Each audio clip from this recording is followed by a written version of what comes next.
Let the rain kiss you. Let the rain beat upon your head with silver liquid drops. Let the rain sing you a lullaby.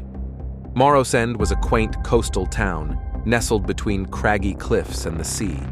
Its most prominent feature was an old lighthouse, which stood sentinel over the town and nearby cove. The cove was a gaping pit in the earth, rumored to be bottomless and the source of local legends. Eli, a journalist, had moved to Morosend seeking solace from a personal tragedy. In the local inn, he met Agatha, an elderly woman descended from the lighthouse's early keepers. Eli took a long draught of ale as he sat in the corner of the darkened inn, seeking solace from his recent tragedies. A stooped elderly woman approached his table and introduced herself as Agatha, a lifelong resident of Morosend. "What brings a stranger like yourself to our remote town?" she inquired. Eli explained he was a journalist, hoping to find inspiration for his writing. "Well, you came to the right place for stories," she said with a far-off look. "One's not found in any newspaper."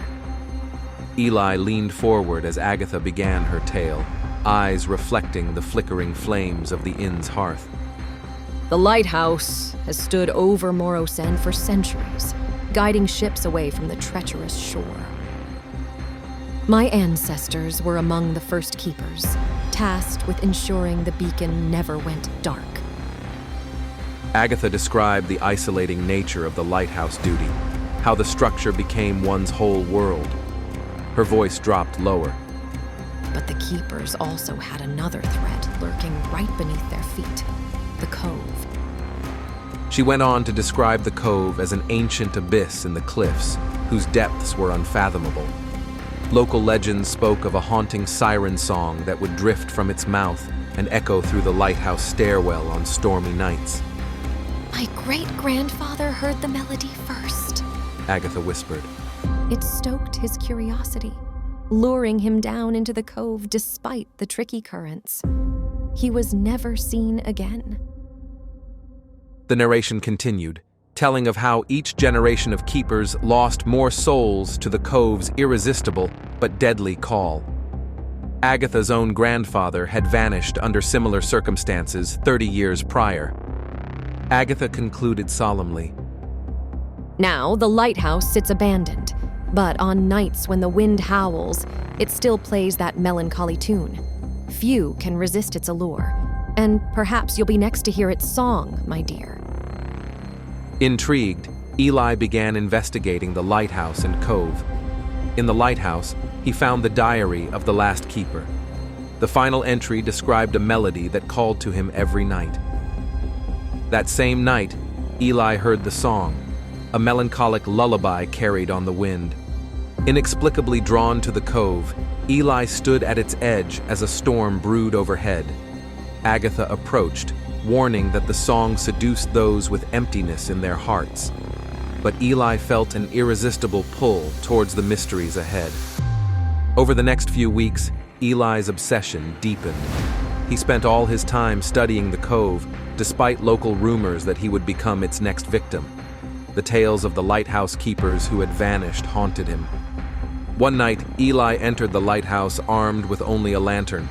The wind outside carried the cove's haunting song, growing louder as he climbed the spiral staircase. Shadows danced along the walls. At the top, he discovered an ornate mirror shrouded in dust. As Eli wiped the mirror, the room warped. The lighthouse faded, leaving him in an endless void filled with shimmering stars. The melody of the cove became deafening. Ethereal spirits emerged, the trapped souls of past keepers. The mirror's surface rippled, pulling Eli towards the void. He felt the keeper's despair crushing down on him. His own reflection grasped his arm with icy fingers, trying to drag him into the cosmic abyss. Desperate, Eli recalled a protective chant from a journal. He recited it frantically as the horrors intensified. Frantically flipping through the journal's fragile pages, Eli found the passage scrawled in spidery handwriting, an ancient chant to repel evil. As the creature thrashed violently around him, smashing rocks that splintered off and cut his skin, Eli began shouting the cryptic words, I dream a world where man, no other man will scorn, where love will bless the earth, and peace its paths adorn." He repeated the lyrical lines over and over, voice growing hoarse. The creature shrieked in what seemed like agony and rage as the idealistic chant continued. With a final cry, he shattered the mirror, severing the link to the cove. Drained, Eli collapsed. He now understood the lighthouse had channeled the cove's evil power.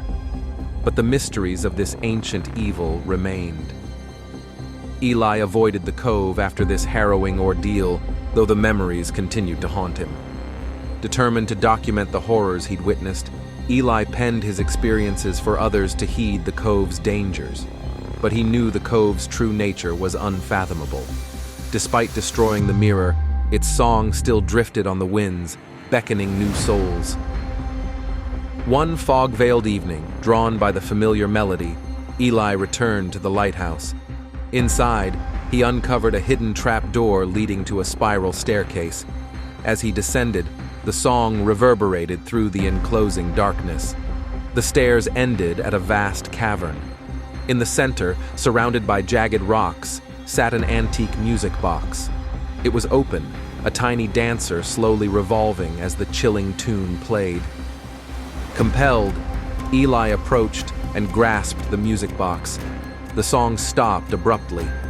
The cavern began to shake, rocks crashing down around him. From the abyssal waters, a monstrous creature emerged. It first appeared humanoid, alabaster skin glistening, but then its facial features contorted in an otherworldly scream. Its body expanded, dark tentacles erupting as it rapidly mutated. The creature lashed its tendrils at Eli. He turned and fled up the stairs as the monstrosity pursued, demolishing steps behind him. At the top, he slammed the trapdoor shut. A tentacle burst through, nearly grasping Eli before retracting. Shaken, Eli peered out the lighthouse window. In the cove below, faint singing resumed as the water rippled. The ancient evil, temporarily disrupted, had reconstituted itself once more.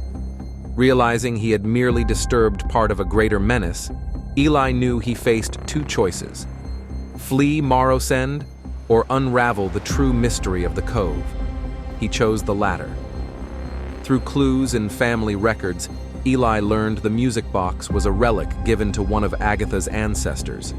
He confronted Agatha, demanding the truth. Agatha finally divulged her grandfather had discovered the cavern using explosives. Inside, he found the music box and opened it, unwittingly creating the entity that inhabited the cove. For generations, her family had tried vainly to destroy their mistake. She gave Eli her grandfather's journal, which contained forbidden rituals for binding evil entities using blood. Eli studied it obsessively, growing more withdrawn. Agatha warned him not to act rashly. Ignoring her pleas, Eli descended once more into the lightless cavern, gripping his lantern in one hand and the journal of arcane rituals in the other. The silence below was heavy and oppressive, broken only by the occasional drip of water. As he reached the bottom step, Eli's lantern illuminated the antique music box, sitting dormant atop the jagged, damp rocks. Its tiny dancer stood frozen mid-twirl, the melancholy melody halted. Steeling himself, Eli began reciting the cryptic chants copied from the journal, determined to bind the ancient evil. Kal tuk panath, na operations tu kunsh. The strange syllables echoed eerily around the cavern, conjuring images of occult rituals in long-forgotten temples. Et tu amorsi ante voces meos. Eli persisted with the bizarre phrases, following the phonetics copied into the journal even though their meaning eluded him. The sound seemed to take on a power and cadence of its own. Suddenly, the glassy surface of the subterranean pool erupted. The pale, humanoid creature rose, twisted features contorting in an unearthly scream of rage. Writhing tentacles burst forth from its back, thrashing violently. It lashed out at Eli, slick tendrils smashing into the rocks around him. He scrambled back desperately, continuing his incantations, though his voice quavered with terror. A razor-sharp tentacle slashed across Eli's shoulder, tearing his skin and spraying blood. Crying out in pain, but not daring to stop, Eli persisted. The creature's limbs flailed chaotically, smashing the lantern and casting the scene into ominous shadow. He could hear its angry shrieks echo all around him in the darkness. Chanting the final cryptic verse, Eli bellowed out the harsh, guttural words. With an ear-piercing, inhuman scream, the entity thrashed wildly, and the music box shattered into jagged fragments.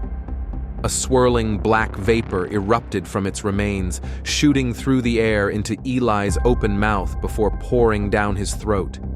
He choked, gasping for air as icy tentacles wrapped around his neck, trying futilely to pull out the vapor.